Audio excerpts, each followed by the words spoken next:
مونږ راورسېدو د پټې اوبو خواته، کومه چینه چې دا په پټې اوبو باندې مشهوره ده د هغې خواته اوس راورسېدو. لږ دمه م وکړله، ناست وو. اوس زه تاسو سره چې دی د دې چینې په باره کې یو څو خبرې کول غواړم. د دې نانسیر کلي چې کوم مشران دي د هغوی د خولې خبره ده چې د دې تاریخ دا دی د چینې چې یو خو مطلب د دې خو دا پته نه لګي چې دا د کم وخت نه ده، او چینې همیشه قدرتي وي، شاید دنیا چې کله آباده شوې د هغې وخت نه وي.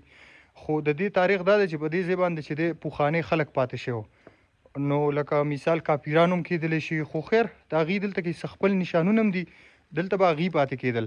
کله چې شکست یې وخوړې د دې ځای نه تللو، نو دا چینه چې کومه ده دا هغوی چې دی بنده کړې وه. نو بیا د دې نانسیر کلي چې کوم مشران دي، نو په مخکې وخت کې لکه تقریبا هغې چې بنده کړې خو په زرګاو کلونه شوي، خو بیا چې کولاو کړې ده کم از کم 100 یا 200 سال چې دی دومره کېږي تقریبا چې دا یې کولاو کړې ده. نو اوس زه تاسو ته دا ښیم، دا وګورئ. خو د دې نه علاوه مشران دا هم وایي چې کله موږ دا کولاوله، نو دلته چې دی میچن خو به تاسو پیژنئ، موږ ورته میچن وایو، د هغې هغه سر چې کوم وي داسې چې تاوی، نو ویل چې هغه هم دلته پراته وو. د هغې نه علاوه چې دی د دوی لکه دا میخه چې وي، نو د دې چې کومې دا پنجې وي د خپو ده، نو د دې نشانونه یې په ګټو باندې پرېښي وو. ویل په کم وخت کې چې دا چینه چې دا کولاوله. نو اوس ورته دا چینه ښیم، کوزېږم ورته، نو ویډیو د سره تر اخره پورې وګورئ او خوندونه ترې واخلئ. دا را سره چې دی جاوید دی، دغه کزن دی، دا چې دی امین دی، دا د کنګرګلۍ کلي دی، او دا د نانسیر کلي دی. نو دا اوس زه تاسو ته دا پټې اوبه ښیم، دا چینه دا وګورئ، دا چینه ده. دا چینه دا باقاعده هغوی چې دی بنده کړې وه په مخکې وخت کې، خو بیا د دې ځای چې کوم مشران دي، نو هغې چې دی د نن نه لکه 200-250 کاله مخکې کولاو کړه.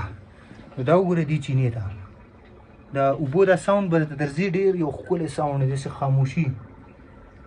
دا وګورئ دا چینه چې دا بل دا په داسې ځای کې ده، که دې ته تاسو وګورئ، دې خوا وګورئ بره، لکه بلکل په یو سیف ځای کې ښکارم نه ده، داسې یو سمسته شانتې ده.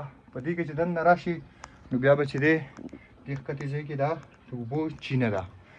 نو داسې لکه د دوی چې کوم تاریخ و، نو هغه ما تاسو ته وویل، خو دا د دې ځای کوم مشران چې دي د هغوی د خولې خبره ده. دا وګورئ د انځر ته داسې غټ انځر دی چې راته راغوځار شوی دی. نو دا چینه ده چې دا په پټو اوبو باندې مشهوره ده، دا م راسره وکتله.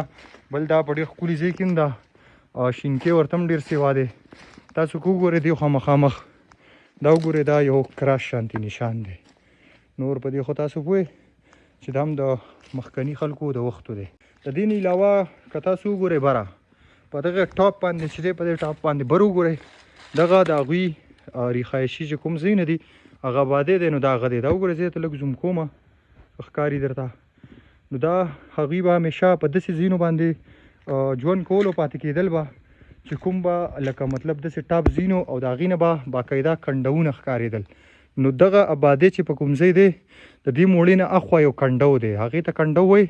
پای باندې اوس هم خلک اوړي، او مخکې وخت کې چې هم دی خلک په پیاوړېدو، نو دوی به همیشه په هغه ځای باندې ژوند کولو چې کوم به کنډه و، نو دوی ته به هر ځای کلیر ښکارېدو. نو اوس موږ راوختو د دې چینې خواته، تاسو سره هم چې دی د دې تاریخ هم شریک کړو، او ومې درته هم ښوله نږدې نه.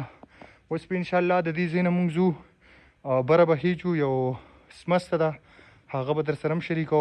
نو د هغې سمستې خواته به موږ ځو، د هغې ویډیو به در سره هم شریکوم. نو ویې ګورئ، خوندونه ترې واخلئ. که زموږ پیج چا نه وي فولو کړی د اوسه پورې، نو فولو یې کړئ، او ویډیو چې دی مخې ته یې سره شیر کړئ. د بل ویلاګه پورې د الله پاک